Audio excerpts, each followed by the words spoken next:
Baik, di sini kami akan mempresentasikan ke hasil kerja kelompok kami, yaitu materinya tanggung jawab sosial dan etika bisnis perusahaan. Perkenalkan nama dari anggota kelompok kami, yaitu Ninyoman Ayu Lestari Andayani, NPM 030, Nipande Wayan Warniti, NPM 145, Igusti Agung Mas Dewi Anggreni, 156, saya sendiri, Putu Gangga Degdeg Utama, 237, Ana Agung Made Kusuma Dewi, 647. Presentasi akan dilakukan oleh teman saya. Baik, perkenalkan nama saya Nipande Wayan Warniti, NPM 145. Di sini saya akan membacakan materi tentang pentingnya etika bisnis dan isu-isu dalam etika bisnis. Yang pertama, pentingnya etika bisnis. Diskusi tentang etika dalam bisnis diperlukan karena bisnis bisa menjadi tidak etis, dan ada banyak bukti pada hari ini bahwa terdapat praktik perusahaan yang tidak etis, perusahaan beroperasi di bidang sosial dan lingkungan alam, dengan kebajikan yang berhubungan dengan alam, lingkungan sosial, bisnis berkewajiban untuk bertanggung jawab terhadap lingkungan alam dan sosial di mana ia ada. Selanjutnya, isu-isu dalam bisnis. Yang pertama ada jika tujuan utama perusahaan adalah untuk memaksimalkan keuntungan bagi pemegang saham, maka secara etis perusahaan harus juga mempertimbangkan kepentingan dan hak-hak orang lain. Yang kedua, tanggung jawab sosial perusahaan atau CSR. Suatu istilah umum di mana hak-hak dan kewajiban etika yang ada antara perusahaan dan masyarakat diperdebatkan. Ketiga, isu mengenai hak-hak moral dan tugas antara perusahaan dan pemegang sahamnya.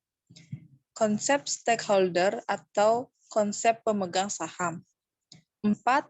Masalah etis tentang hubungan antar perusahaan yang berbeda, misalnya saling bermusuhan, misal perang harga, spionsi industri, dan sebagainya. 5. Masalah kepemimpinan atau tata kelola perusahaan dan usaha sosial perusahaan.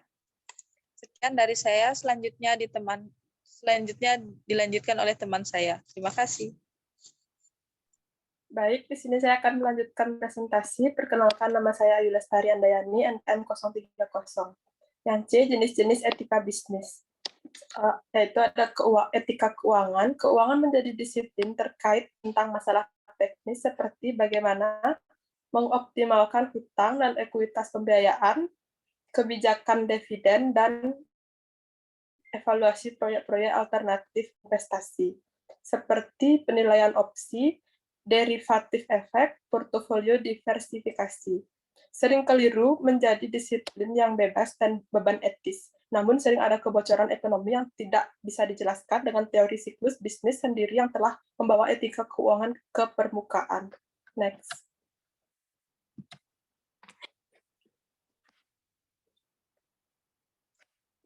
Isu-isu etika keuangan yang banyak terjadi antara lain sebagai berikut. Yang pertama ada kreatif akuntansi, manajemen laba, analisis keuangan yang menyesatkan. Yang kedua, insider trading, efek penipuan forex seperti keprihatinan, api dana, manipulasi pasar keuangan. Yang ketiga, eksekutif kompensasi, pembayaran pajak, kekhawatiran berlebihan dibuat untuk CEO, perusahaan dan manajemen puncak lainnya. Yang keempat, penyuapan, suap, pembayaran fasilitasi, seperti sementara ini bisa dalam bentuk jangka pendek, kepentingan perusahaan dan pemegang saham. Yang terakhir ada kantor akuntan, publik yang menjalankan usahanya dengan mengabaikan prinsip kejujuran dan keterbukaan. Sekian dari saya, akan dilanjutkan oleh teman saya. Terima kasih. Baik, di sini saya Gusti Agung Mas Dewi Anggreni, NPM 156 akan melanjutkan presentasi. Etika manajemen sumber daya manusia. Manajemen sumber daya manusia mempunyai lingkup kegiatan rekrutmen, seleksi, orientasi, penilaian kerja, pelatihan, dan pengembangan hubungan industrial dan kesehatan dan keselamatan kerja. Masalah-masalah di mana etika sangat penting. Praktik di lapangan sejak perusahaan beroperasi dikelilingi oleh kepentingan pasar yang komoditi dan instrumentalis. Segalanya demi keuntungan mengklaim atas nama pemegang saham. Dapat diramalkan bahwa akan ada peserta klaim etika sumber daya manusia. Etika manajemen sumber daya manusia diperebutkan seperti sebuah daerah subbidang lain dari etika bisnis. Para ahli etika bisnis berbeda dalam orientasi mereka terhadap etika kerja. Next. Etika pemasaran. Etika pemasaran adalah himpunan bagian dari etika bisnis. Etika dalam pemasaran berkaitan dengan prinsip-prinsip, nilai-nilai, dan atau cita-cita di mana pemasar dan lembaga-lembaga pemasar harus bertindak. Etika pemasaran seperti disiplin induknya adalah daerah yang diperdebatkan. Next. Etika produksi. Etika bisnis biasanya berkaitan dengan tugas sebuah perusahaan untuk memastikan bahwa produk dan proses produksi tidak menyebabkan kerusakan. Beberapa dilema lebih akut di daerah ini muncul dari kenyataan bahwa biasanya ada tingkat bahaya dalam setiap produk atau proses produksi dan sulit untuk menentukan tingkat kebolehan atau tingkat kebolehan mungkin tergantung pada keadaan teknologi yang berubah, pencegahan atau mengubah persepsi sosial risiko yang dapat diterima. Beberapa isi tentang produk dan produksi adalah berikut ini. Yang pertama, produk cacat, produk dan jasa yang berbahaya, misalnya tembakau, alkohol, senjata, kendaraan bermotor, industri kimia. Yang kedua, hubungan antara perusahaan dan lingkungan, pencemaran, etika lingkungan hidup, perdagangan, emisi karbon. Sekian dari saya, akan dilanjutkan oleh teman saya. Terima kasih. Baik, saya akan melanjutkan presentasi. Perkenalkan, nama saya Ana Agung Made Kusuma Dewi, NPM 647. Etika teknologi, komputer dan World Wide Web adalah dua penemuan paling penting abad ke-20. Ada banyak isu-isu etis yang timbul dari teknologi ini. Sangat mudah untuk mendapatkan akses ke informasi. Hal ini menyebabkan data mining, pemantauan tempat kerja, dan invasi privasi. Hukum dan etika bisnis. Sering dikatakan bahwa bisnis terikat oleh apapun selain etika mematuhi hukum. Milton Friedman adalah pelopor. Dia berpendapat bahwa perusahaan memiliki kewajiban untuk membuat keuntungan dalam kerangka sistem hukum lebih. Isu-isu hukum etika bisnis antara lain berikut ini. Yang pertama, pembukuan berganda untuk mengelabui pajak yang harus dibayar perusahaan. Yang kedua, kerjasama pegawai pajak dengan perusahaan dalam meminimkan pajak.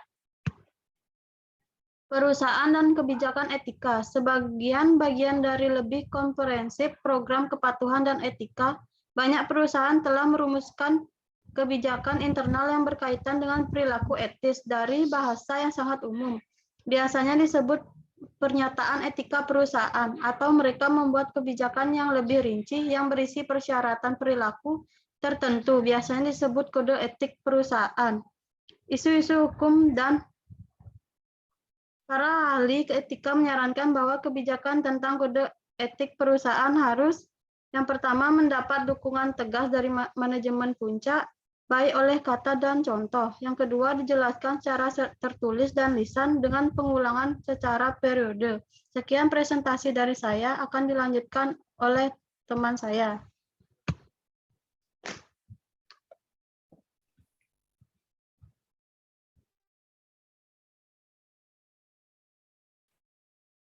Baik, saya akan melanjutkan presentasi dari teman saya. Perkenalkan, nama saya Iputu Gangga Degdeg Utama, NPM 237. Etika bisnis dan tanggung jawab sosial perusahaan. Saat ini yang menjadi perhatian terbesar dari perusahaan kepada masyarakat telah ditingkatkan, yaitu dengan peningkatan kepekaan dan kepedulian terhadap lingkungan dan masalah etika. Masalah seperti perusakan lingkungan, perlakuan tidak layak terhadap karyawan, dan cacat produksi yang mengakibatkan ketidaknyamanan ataupun bahaya bagi konsumen adalah menjadi berita utama surat kabar. Peraturan pemerintah pada beberapa negara mengenai lingkungan hidup dan permasalahan sosial semakin tegas.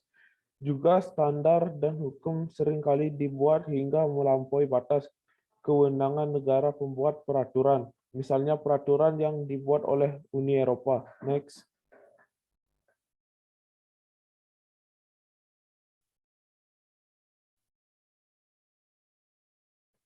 Pentingnya tanggung jawab sosial perusahaan. Skala dan sifat keuntungan dari tanggung jawab sosial perusahaan CSR berbeda-beda tergantung dari sifat perusahaan tersebut. Banyak pihak berpendapat bahwa amat sulit untuk mengukur kinerja CSR, walaupun sesungguhnya cukup banyak literatur yang memuat tentang cara mengukurnya. Literatur misalnya metode 14 point balance score oleh Dweck. Literatur lain misalnya Orlizit, Schmidt, dan Reines yang menemukan suatu korelasi positif walaupun lemah antara kinerja sosial dan lingkungan hidup dengan kinerja keuangan perusahaan. Next.